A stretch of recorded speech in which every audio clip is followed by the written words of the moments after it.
How to open a yoga studio with no money. If you are not teaching as many people as you would like to, grab this free course, Thriving Yoga Teacher. Get it in the link in the description below.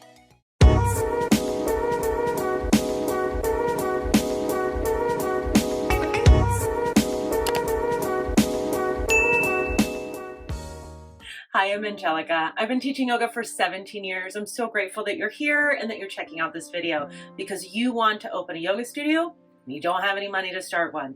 That's exactly what I did, and I'm going to tell you exactly the way that I did it. So maybe you might be inspired to go out and find a way to open a yoga studio and follow your dream. How did I open this yoga studio?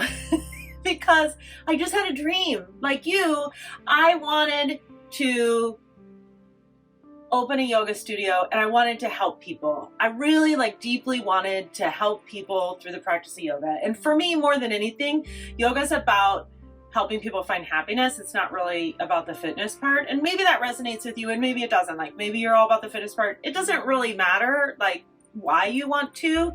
You just want to. And that's perfect. Whatever your reason is, I'm sure you're going to help a lot of people and it's going to be awesome. Now, I was just going through a bankruptcy when I opened my yoga studio. I actually declared bankruptcy in 2010 and I opened my yoga studio in 2012. So, I don't know, maybe that was when the world ended and it was woo! And Angelica opens this yoga studio. Woo! But I had been looking for a space to open the yoga studio forever. Forever, I wanted to open this studio. And everywhere I looked, it was just too expensive.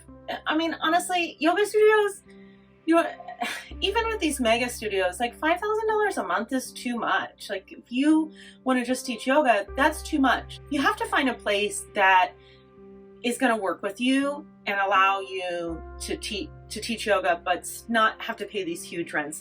The way that rents work for big companies, say McDonald's or something, is you're in this building in a strip mall, and the people who are in charge of it, say it's GGP, Growth Group properties, or Simon Properties, or Westfield. They're the big property managers in the United States. And they take a percentage or a really high amount. So when I worked for a retail company, we would scout new locations. And for instance, in Boston, we had a location and we paid $35,000 a month in rent. And so that was pretty expensive, right? Lincoln Road in Miami was astronomically expensive. And so these are places that it would be really hard to open. So you'd want to open on a side street if it's your first studio. Once you get to your second studio, like I did, you can have something that's a little bit more expensive. But even then, the reason why I was profitable is because my rent was low. So I just told every single person that I ran into that I wanted to own a yoga studio, because I knew that I couldn't pay $35,000 a month in rent. I couldn't even pay $5,000 a month in rent, because you want to be profitable, right? At the end of the day, even if you have $30,000 to start your yoga studio, that's nothing. That's nothing. And I don't suggest that. I think the studio should support itself. I was always in a place of profit from the day I opened the door. I actually sold memberships before I even opened so that I would be making money the day that I opened the studio. And I suggest that to everyone. And everyone that works with me in my mastermind or in my 200-hour yoga teacher training or my online 300-hour yoga teacher training, I always say, if you're going to open a yoga studio, start small and build. And that's exactly what I did. I started in a garage, and it was 400 square feet. And we would all come to the garage and practice. And that garage is famous now. People are I remember when I went to Angelica's classes in the garage. And I have people contacting me and they're like, I'm in the garage, it was just super cool. So anyhow, what you don't want to do is get in a rent situation that's stupid expensive, because that is not going to help in the long term. You want your rent to not be a huge cost. Your biggest cost should be payroll and not the rent. So what we want to do is find a location to start in that's not expensive. So my first location, and I mean, this is 2012, but I was paying $400 a month.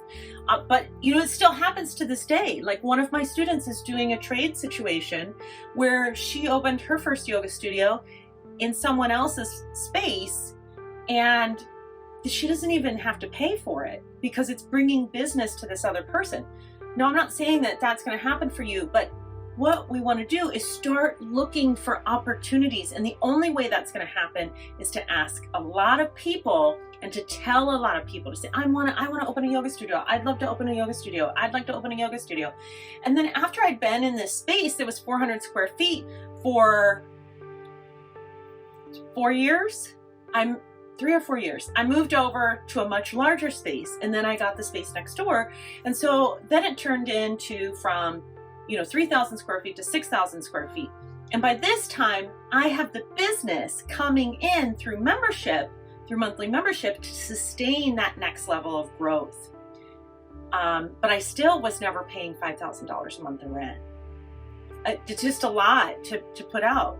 And, being on a busy street for a yoga studio isn't going to make that much of a difference. When I was in the smaller studio, I learned how to build my business to get to the next level so that when I got into tight situations, I knew how to gain more clients. And I knew somebody who'd opened a yoga studio and she closed it. Like, very shortly after, I think only within a year or two. And I said to her, why did you close your studio? And she said, well, people just stopped coming. People weren't coming anymore. And I was like, you gotta bring more people in. You're always having to get more people. You have to always constantly be doing outreach and getting more people to come to your studio. You can't just expect that the people that come the first time are going to be the ones that sustain you forever. Those people are going to come and go. So you've got to be constantly bringing in new people. And the efforts have to be focused on marketing. And that's something I think that people really don't do well, is marketing and bringing in new people. But that's a whole nother topic. Today we're talking about how to open a yoga studio with no money. And you obviously have to have a little bit, but my initial investment was less than $5,000 in my first studio. And the only reason I had that much money is because I won a big poker pot at the Wynn Las Vegas. I was playing poker and I got involved in this crazy hand and I flopped a straight. And then all these people after me start, I raise and they go in and they go in and they go all in and they go all in and they go all in. And then all of a sudden I'm like, what? It's back to me. I guess I have to go all in. I have the best hand right now. I mean, there's 2 more cards to come. I could have been beaten, but I wasn't. And I won that hand. And the universe was like, here, here's $5,000. Go and buy some Mexican blankets and bolsters. And I was like, yeah. And I did. So you never know where it's going to come from. If you've read The Alchemist, you know that when you have a pure intention that you want to create in the world, you just go out there and the universe will conspire to bring it to you. If you want to open a yoga studio and you don't have any money, but you have a good heart and you want to make it happen, then I suggest that you speak to every single person you meet and you tell everyone that you want to open a yoga studio. Because what happened to me is I was getting my eyebrows waxed and my who. And the lady that was waxing me said, there's a yoga studio in the back of this building that I'm in and no one's using it. We're just using it for storage. And I was like, would they rent it? And she was like, here's the owner's phone number. So I called her and sure enough, they rented it to me. And that's how I opened my first studio. And that could happen for you. It's about networking and talking to as many people as possible. And then over time, it gives you the time to build your business without any pressure. So you can concentrate on being great and having fantastic, wonderful customer service and really helping people at the same time, enjoying yourself. You're not sweating it over rent all the time. You can lower your expenses if you need to, and that will allow you to make long-term growth and stay profitable, which is the most important thing if you own a business and you want to keep it thriving. I am happy to answer any of your questions. Drop comments below. I will answer any questions that you have in the comments. I also would love to connect with you personally. Join my Facebook group, please hit the description below for that and subscribe, because it really helps me out a ton when you subscribe. Like, if you could share this video and subscribe, that would really help me a lot, and I would appreciate you, and I'm giving you a virtual hug. Here comes your good energy.